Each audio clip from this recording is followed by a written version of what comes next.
Sabia que del resultat a Cartagena dependria el seu càrrec. Després de l'empat, Montilivi ha mogut fitxa i ho ha fet evidentment a la banqueta. Entre els noms que havien sonat al cap de setmana, l'escollit ha estat ell, Javi Salamero. Coneix bé el Girona i el club, i Montilivi també el coneix a ell, en especial Josep Delgado. El representant de la propietat va confiar en ell el projecte al Congo i el naixement de la secció de futbol sala la setmana passada. Ara, Anant Maldades li ha confiat el primer equip. Ja es va fer càrrec de la banqueta la temporada 2008-2009, després de la destitució de Raúl Agné. Aquesta victòria al Nou Castàlia contra el Castelló va ser el seu principal actiu perquè suposava la salvació del Girona en la primera temporada a segona.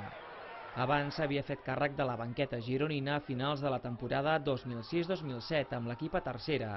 El Girona havia destituït Joan Carrillo i, tot i estar en zona d'ascens, el tàndem Salamero-Ricardo Rodríguez va acabar de pujar l'equip a segona B en una eliminatòria molt recordada a Alcalá de Henares.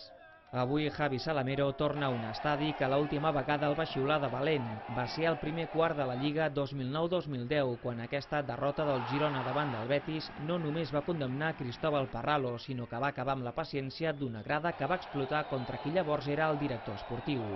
Gestió que molts jutgen de nefasta per haver signat rescisions de contractes a futbolistes que li van costar en el seu dia al Girona a la vora d'1 milió d'euros.